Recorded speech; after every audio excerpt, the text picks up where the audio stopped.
तो बढ़ते हैं कहानी में आगे, चल के अगले भाग के साथ।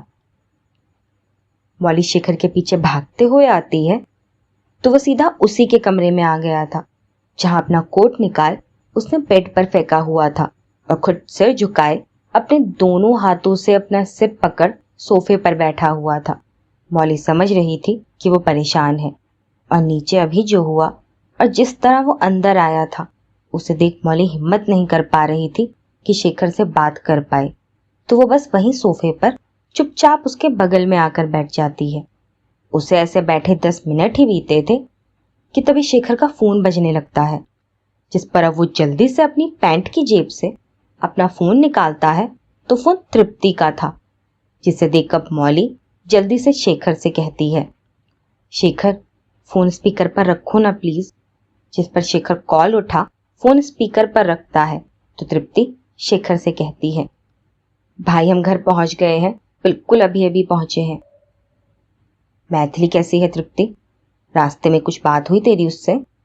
नहीं भाई, कुछ नहीं कहा दी ने, वो पूरे रास्ते चुप थी और अब वैसे ही अपने कमरे में चली गई। भाई दी वहां से तो शांत निकल गई थी, लेकिन उनका गुस्सा गाड़ी में निकला। वो गुस्से से चीख रही थी भाई, गुस्से में जोर जोर से स्टीयरिंग पर हाथ मार रही थी, जिसके बाद वो फिर उसी पर सिर रख रोने लगी।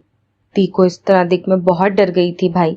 उन्होंने मुझे अपना हाथ भी देखने नहीं दिया कि कहीं चोट तो नहीं आई उन्हें, लेकिन जो आज हुआ वो बहुत गलत हुआ। दी के बारे में क्यों इतना गलत कहा गया? मैं भी अब कभी वहां नहीं जाऊंगी। जो खुद गलत था वो दी को सुना रहा था, कितना गलत बोल रहे थे वो। हमें वहां आना ही नहीं चाहिए था आज।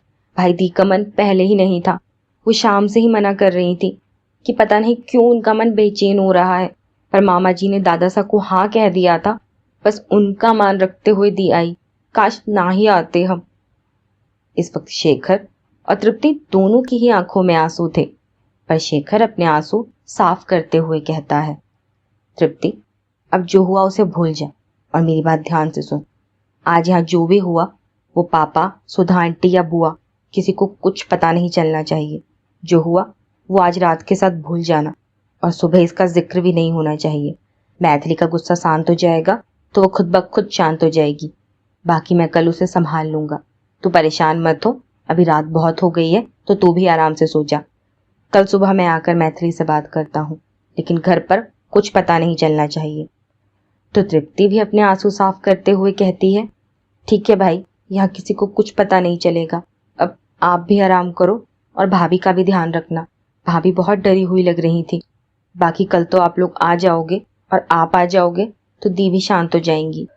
भाई मैं एक बार और दी को देखाऊं क्या कि दी जागी हैं या सो गई? नहीं, बिल्कुल नहीं, तू सो जा, उसे भी अकेले रहने दे। आज रात तो वो वैसे भी नहीं सो पाएगी, उसे बस अकेले रहने दे और चिंता मत कर, कल तक सब ठीक हो जाएगा। बाकी कल मिलकर बात करता हूँ मैं, तू भी आराम से सो जा। Good night. गुड नाइट भाई। इतना क्या तृप्ति फोन डिस्कनेक्ट कर देती है और शेखर अपना फोन वही टेबल पर रख देता है कि तभी वहां भूमि जी पहुंच गई थी, जो जल्दी से अंदर आकर शेखर से कहती हैं, शेखर मैथिली और तृप्ति आराम से घर पहुंच गए ना? और तुमने उसे जाने के लिए क्यों कहा? इतना कुछ होने के बाद वो कैसे खुद को संभाल पाएगी? और वहां भी सब परेशान होंगे। फोन आया उनका कोई? जिस पर मौली भूमि जी से कहती है, मासा आप शांत हो जाइए, अभी अभी तृप्ति का फोन आया था, वो और मैथिली घर पहुंच गए हैं। जिसे सुन भूमि जी अपने हाथ जोड़ते हुए कहती हैं, धन्यवाद महादेव, बच्चियां अच्छे से घर पहुंच गईं। लेकिन शेखर बिल्कुल शांत बैठा था, जिस पर भूमि जी उसके पास बैठ शेखर के सिर पर हाथ फेरते हुए कहती हैं, मैं जानती हूँ शेखर, अभी जो हुआ उससे तुम्हें बहुत तकलीफ पहुंची है, उसके लिए मैं तुमसे माफी मांगती हूँ बेटा। मैं भूषण जी से भी इसके लिए माफी मांग लूंगी। जो हुआ बहुत गलत हुआ। आज मैथिली को सही होने के बावजूद भी यहाँ बहुत बुरा भला कहा गया, जो बिल्कुल सही नहीं था। लेकिन शेखर तुम इतना बड़ा फैसला मैथिली के लिए कैसे ले सकते हो कि तुम उसे हवेली से दूर रखोगे? हमारे लिए तो अब जैसे तुम हो, मौली है, वैसे ही मैथिली भी हो गई है। जितनी तकलीफ हमें तुम्हारा यहाँ ना आना देगा उतना ही मैथिली का भी देगा बेटा। तो इस तरह बिल्कुल मत सोचो कि हम मैथिली को कोई बाहर वाला समझते हैं, वो भी इस घर की बच्ची जैसी ही है। जिस पर अब शेखर उनका हाथ पकड़ते हुए कहता है, वही तो मासा, वो इस घर के लिए सिर्फ बच्ची जैसी है। बच्ची है नहीं वो इस घर की, और जय और त्रिशा इसी घर के बच्चे हैं। आज जय ने, अधिराज ने, त्रिशा ने, अवध अंकल ने इतना कुछ कहा मैथिली को, लेकिन किसी ने भी उनकी बात को काटा नहीं, क्योंकि वो आपका अपना करीबी परिवार है। और मैथिली तो अभी अभी आप लोगों से मिली है, तो वो सिर्फ यहाँ बच्ची जैसी है, लेकिन हमारे लिए वो बच्ची ही है मासा। हमारे घर की जान है वो। आपको पता है मासा, हमारे घर में किसी बच्चे को इतना लाड प्यार नहीं मिला जितना मैथिली को मिला है। उसको पापा ने परियों की तरह पाला है। सिर्फ उसके लिए वो माँ के प्यार से वंचित ना रहे, पापा ने सुधा आंटी से शादी की, वरना माँ के जाने के बाद वो कभी दूसरी शादी ना करते। इसकी एक आहा पर पापा पूरा घर सिर पर उठा लेते हैं। इसीलिए ये इतनी चुलबुली है, क्योंकि कभी दुख या आंसू से वास्ता ही नहीं पड़ा उसका। जो कहा वो इसके मुंह से निकलते ही हाथ पर रख दिया जाता था उसके। मासा मेरी बुआ बताती है कि जब ये पैदा हुई थी तब भी ये जैसे अभी खिलखिलाती है ना, वैसे ही इसने जन्म लिया था। जिससे ये मिलती बस मुंह लेती सबको। माँ इसको खुद से एक पल भी दूर नहीं होने देती थी, बस हर पल इसे अपने सीने से लगाए रखती। इसका रोना भी माँ बर्दाश्त नहीं कर पाती। तब बुआ बताती है कि वो माँ से मजाक किया करती थी कि वो बच्ची है, अब बच्चा तो कभी ना कभी रोएगा। तो माँ थोड़ा उदास हो जाती कि पता नहीं क्यों इसके आंसू देखती हूँ तो दिल थम सा जाता है, मन बेचैन हो जाता है। जीजी अगर कभी मुझे कुछ हो भी जाए ना, तो इसकी आंखों में कभी आंसू मत आने देना, वरना मैं जहाँ भी होंगी तो जी नहीं पाऊंगी। शायद कोई अंदेशा माँ को पहले से हो गया था कि वो इसे अपना प्यार नहीं दे पाएंगी। तो बस अब जब हम इसकी आंखों में आंसू देखते हैं तो बेचैन हो जाते हैं, और पापा तो बर्दाश्त ही नहीं कर पाते। मासा जय को देख इसने कितना खुद को संभाला होगा, कैसे संभाला होगा ये मैं खुद नहीं समझ पा रहा हूँ। मिलन की वो हालत देख ये भी टूटी थी मासा। ये मुंबई में पढ़ रही थी, लेकिन फिर भी एक पैर पर नाचना क्या होता है ये मैंने देखा है। अपनी पढ़ाई के साथ साथ यहाँ उदयपुर में मिलन के कंधे से कंधा मिलाकर खड़ी थी ये। अपना चैन, भूख, प्यास सब क्या होता है ये भूल गई थी। जो कभी खुद को ढंग से नहीं संभाल पाती थी, ये मिलन और उसके परिवार को संभाल रही थी। जिसको हर सुविधा मिली थी वो धूप में जल रही थी, सिर्फ इसलिए क्योंकि मिलन को उसने जैसे मिलवाया था। उसका वो गिल्ट खा रहा था इसे। और आज भी सब ठीक नहीं है। मिलन के डांस स्कूल के लिए खुद को झोंक दिया है इसने। पापा ने, मैंने मिलन से कहा कि हम मदद करते हैं तेरी, पर वो भी खुददार लड़का है, कभी ना हाथ फैलाया ना फैलाएगा। पर उस वक्त उसकी वो हालत देख पापा ने इसे उदयपुर आने से साफ मना कर दिया था, क्योंकि ये खुद तक को भूल गई थी। पापा तक खुद मिलन की मदद कर रहे थे, पर मैथिली को तकलीफ पहुंचे ये तब भी उन्हें बर्दाश्त नहीं था। मासा अब हम दो नहीं बल्कि एक परिवार हो चुके हैं, और मैं नहीं चाहता कि जो हमारा ये एक परिवार है उनके रिश्ते कभी बदले। जितने प्यारे रिश्ते हैं उन्हें वैसा ही रखने के लिए मैथिली यहाँ ना आए वही ठीक है, क्योंकि त्रिशा और जय यहाँ के अपने हैं। उनके सामने मैथिली आई तो फिर कुछ ना कुछ बात उठेगी, और अगर पापा को ये पता चला कि जय ही वो लड़का है जिसकी वजह से मैथिली ने इतना सफर किया है, तो बहुत कुछ बदल सकता है, जो मैं और मैथिली दोनों ही नहीं चाहेंगे। वैसे भी मुझे नहीं लगता कि अब वो यहाँ रुकेगी, क्योंकि अब त्रिशा के कॉलेज में उसका वापस जाना नामुमकिन है, और मुंबई में जहाँ वो पहले पढ़ाती थी वहाँ भी उसे दोबारा बुलाया जा रहा था। तो क्या पता वो शायद मुंबई लौट जाए। मिलन का डांस स्कूल भी अब मुंबई में ही शुरू होगा, जिसकी शुरुआत ये लोग कर चुके हैं, और वो वहीं रहेगी तो ना परेशान होगी और खुश भी रहेगी। तो जो मैंने फैसला लिया है मासा, वही दोनों परिवारों के लिए ठीक है, उनके बीच बने मीठे रिश्तों के लिए ठीक है। मैं किसी नाराजगी से नहीं कह रहा हूँ, बल्कि वक्त भी यही चाह रहा है शायद कि अभी सबके लिए यही ठीक है। शेखर भूमि जी के आंसू साफ करते हुए कहता है, लेकिन भूमि जी बस शेखर को देख रही थी, क्योंकि आज की रात खुशियां मनाने के लिए रखी गई थी, पर यह रात तो रिश्ते ही बदल गई थी। दादा सा, दादी सा, नकुल, अनुष्का और अखिलेश जी, साथ ही अधिराज भी वहीं बैठक में सभी के साथ बैठा था। वहां भी शांति थी कि तभी अब दादी सा कहती हैं, आज जो हुआ अच्छा नहीं हुआ। उसकी वो सिसकियां अभी भी मेरे कानों में गूंज रही है। खुद गलत होकर उसी को गलत ठहराया जा रहा था। कलेजा चीर गई थी मेरा उसकी वो तड़पती आवाज, जब अवध से वो अपने दोस्त को धोखेबाज ना कहने के लिए कह रही थी, जिसने खुद इतना गलत किया मिलन के साथ, वही जब बदतमीजी भी कर रहा था। पर दादी सा यहाँ क्या गलती है जय की? हाँ, हम मानते हैं आज जो हुआ वो गलत हुआ, नहीं होना चाहिए था सब इस तरह, लेकिन जय को तो कुछ पता ही नहीं था। सब तो त्रिशा ने किया था। झूठ उसने बोला, मिलन से वो नहीं मिली तो सब जय को ही क्यों बुरा भला कह रहे हैं। हालत देखी थी आप सब लोगों ने उसकी। जब त्रिशा ने सब किया तो जय को ही क्यों गलत कहा जा रहा है।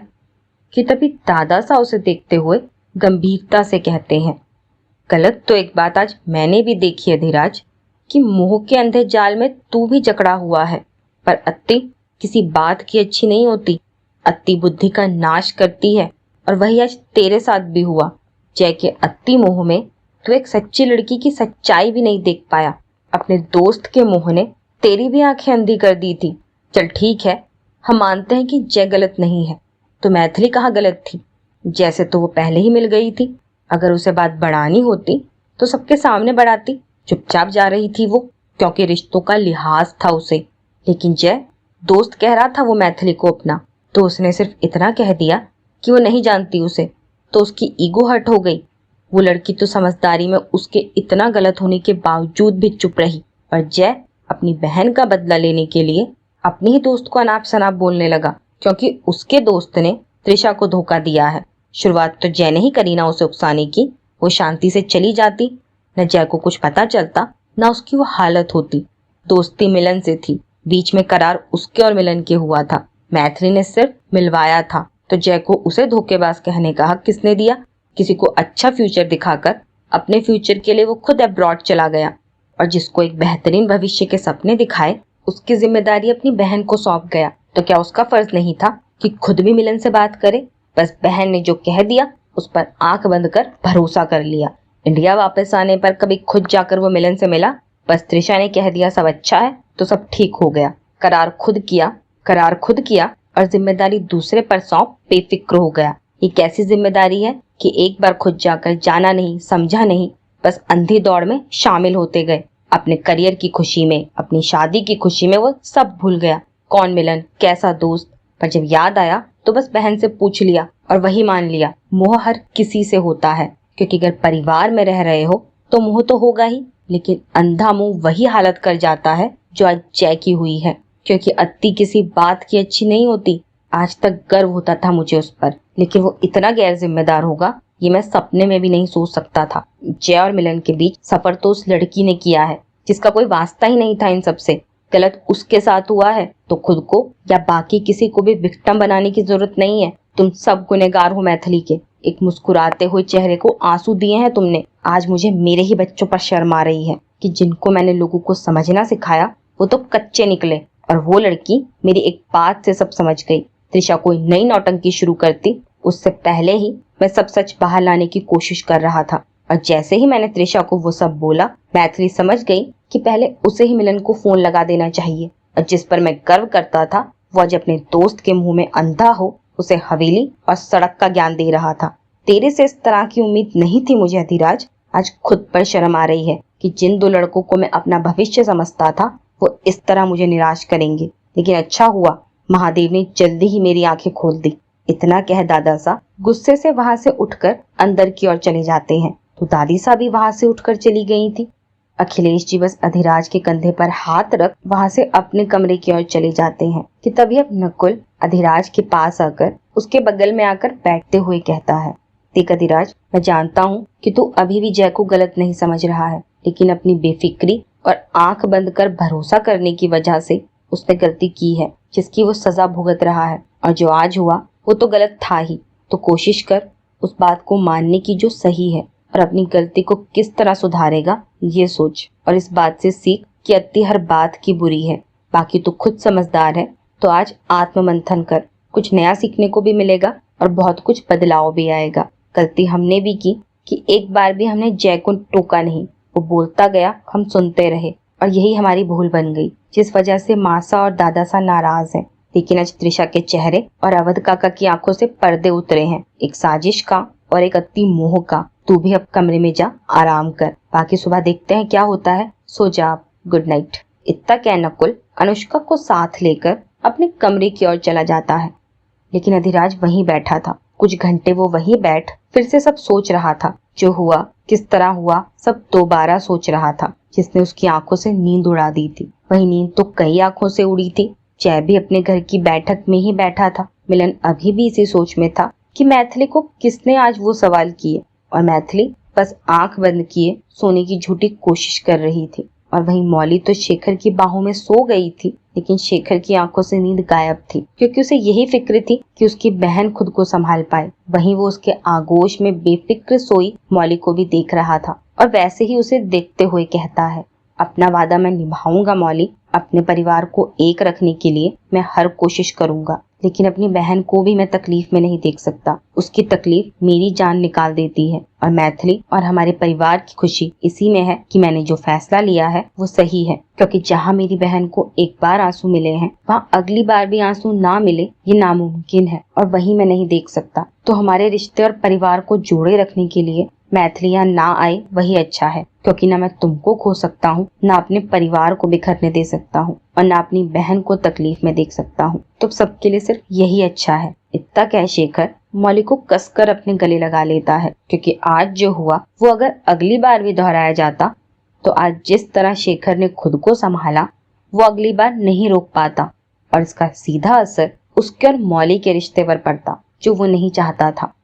लेकिन उसके चाहने या ना चाहने से ज्यादा बड़ा महादेव का फैसला था।